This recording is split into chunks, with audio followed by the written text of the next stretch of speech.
Hi friends, welcome back to Neha food stories. ഞാൻ ഷെഹറൂബ ഷമീർ. ഞാൻ ഇന്നിവിടെ വന്നിരിക്കുന്നത് റവയും ഉരുളൻകിഴങ്ങൊക്കെ ഉപയോഗിച്ച് നല്ലൊരു അടിപൊളി കട്ട്ലറ്റിൻ്റെ റെസിപ്പിയുമായിട്ടാണ്. 5 മിനിറ്റ് മതി ഇതുണ്ടാക്കാൻ. അപ്പോൾ ഇതെങ്ങനെയാണ് ഉണ്ടാക്കുന്നത് എന്ന് നമുക്ക് നോക്കാം. അതിനുവേണ്ടി 5 പൊട്ടറ്റോ ഞാനിവിടെ പുഴുങ്ങിയെടുത്തിട്ടുണ്ട്. ഒരു മീഡിയം സൈസ് വലിപ്പത്തിലുള്ള പൊട്ടറ്റോയാണ് ഞാനിപ്പോൾ ഇവിടെ പുഴുങ്ങിയെടുത്തിട്ടുള്ളത്. അപ്പോൾ നന്നായി പുഴുങ്ങിയെടുക്കണം. ഇനി ഇതൊന്ന് ഉടച്ചെടുക്കാം. ചൂടോട് കൂടി ഉടക്കുകയാണെങ്കിൽ പെട്ടെന്ന് ഉടഞ്ഞു കിട്ടും.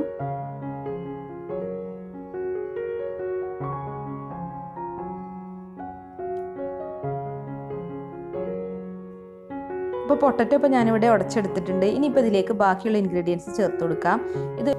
ഇതൊരു മീഡിയം സൈസിലുള്ളൊരു സവാള ചെറുതായി കൊത്തി അരിഞ്ഞെടുത്തതാണ്. അപ്പോൾ ഇത് നമുക്കിതിലേക്ക് ചേർത്ത് കൊടുക്കാം. പിന്നെ വേണ്ടത് 1 ടേബിൾ സ്പൂൺ ചെറുതായി ചോപ്പ് ചെയ്തെടുത്തിട്ടുള്ള വെളുത്തുള്ളി, അതുപോലെ 1.5 ടേബിൾ സ്പൂൺ ഇഞ്ചി ചെറുതായി കൊത്തി അരിഞ്ഞത്, 2 പച്ചമുളക് ചെറുതായി കട്ട് ചെയ്തെടുത്തതാണ്. പിന്നെ കുറച്ച് മല്ലിയില ചെറുതായി ചോപ്പ് ചെയ്തെടുത്തിട്ടുണ്ട്, 1 ടേബിൾ സ്പൂൺ മുളക് പൊടി, പിന്നെ ആവശ്യത്തിന് ഉപ്പും, 1/4 ടീസ്പൂൺ ചെറിയ ജീരകം, പിന്നെ വേണ്ടത് ചാട്ട് മസാലയാണ്. ഇതെല്ലാം സൂപ്പർ മാർക്കറ്റിലും വാങ്ങിക്കാൻ കിട്ടും.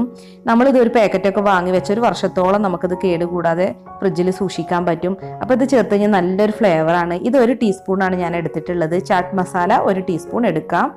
ഇനി ഇതിലേക്ക് 5 ടേബിൾ സ്പൂൺ റവ ചേർത്ത് കൊടുക്കാം. ഇത് വറക്കാത്ത റവയാണ്. അപ്പോൾ ഇനി ഇത് നല്ലവണ്ണം ഒന്ന് മിക്സ് ചെയ്തെടുക്കുക. എല്ലാ ഇൻഗ്രീഡിയൻസും നന്നായി യോജിച്ച് വരണം. അപ്പോൾ ഞാനിതിവിടെ നല്ലവണ്ണം മിക്സ് ചെയ്തെടുത്തിട്ടുണ്ട്.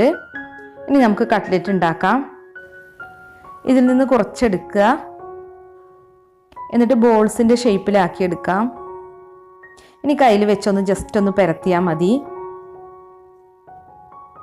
അപ്പോൾ വളരെ ഈസി ആയിട്ട് നമുക്ക് ഈ കട്ട്ലറ്റ് ഷേപ്പ് ചെയ്തെടുക്കാൻ പറ്റും. അപ്പോൾ ഇതിവിടെ റെഡി ആയിട്ടുണ്ട്. അങ്ങനെ എല്ലാ കട്ട്ലറ്റും ഞാനിങ്ങനെ ഷേപ്പ് ചെയ്തെടുത്തിട്ടുണ്ട്. ഇനി വേണ്ടത് ഒരു മുട്ടയാണ്. അപ്പോൾ ഞാനൊരു കോഴിമുട്ട ഇവിടെ ഒരു ബൗളിലേക്ക് എടുത്തിട്ടുണ്ട്. അപ്പോൾ ഇത് നന്നായി ഒന്ന് മിക്സ് ചെയ്തെടുക്കുക.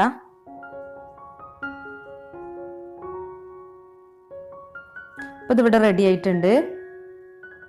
ഇനി നമുക്ക് വേണ്ടത് ബ്രെഡ് ക്രംസ് ആണ്. ബ്രെഡിൻ്റെ 4 അരികു വശവും മിക്സിയിലിട്ട് ചെറുതായിട്ടൊന്ന് പൊടിച്ചെടുത്തതാണ് ഞാനിത്.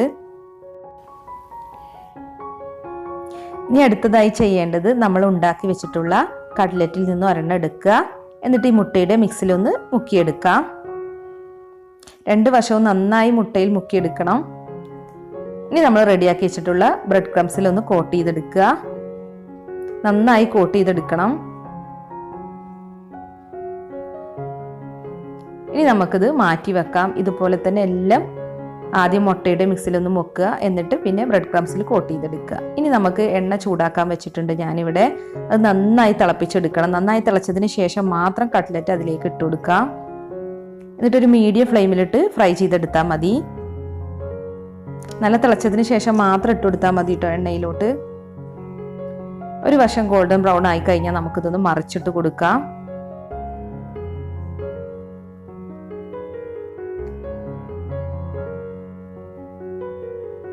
അപ്പോൾ നമ്മുടെ കട്ട്ലറ്റ് ഒരു വശം ഗോൾഡൻ ബ്രൗൺ ആയിട്ടുണ്ട്. അപ്പോൾ നമുക്കിതൊന്ന് മറിച്ചിട്ട് കൊടുക്കാം. നമുക്ക് വളരെ ഈസി ആയി ഉണ്ടാക്കാൻ പറ്റിയൊരു കട്ട്ലറ്റാണ് ഈ റവ ഉപയോഗിച്ചുള്ള ഈ കട്ട്ലറ്റ്.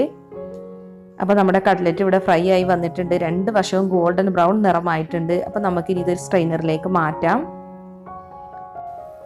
3 മിനിറ്റ് സ്ട്രെയിനറിൽ തന്നെ വെച്ചുകൊണ്ടിരുന്നാൽ മതി. എന്നാൽ കട്ട്ലറ്റിൻ്റെ എണ്ണ എല്ലാം വാർന്നു പോയിക്കോളും. അപ്പം നമ്മൾ കട്ട്ലറ്റ് ഇവിടെ റെഡി ആയിട്ടുണ്ട്.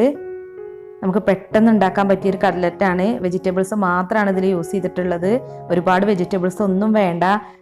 നമ്മുടെ വീട്ടിൽ എപ്പോഴും ഉള്ള ഇൻഗ്രീഡിയൻസ് മാത്രം മതി ഈ കട്ട്ലറ്റ് ഉണ്ടാക്കാനായിട്ട്. വൈകുന്നേരം കുട്ടികൾക്ക് ചായയുടെ കൂടെ കഴിക്കാൻ പറ്റിയ നല്ലൊരു കട്ട്ലറ്റാണിത്. അപ്പോൾ ഈ വീഡിയോ ഇഷ്ടമായെങ്കിൽ എല്ലാവരും ലൈക്കും ഷെയറും ചെയ്യണേ.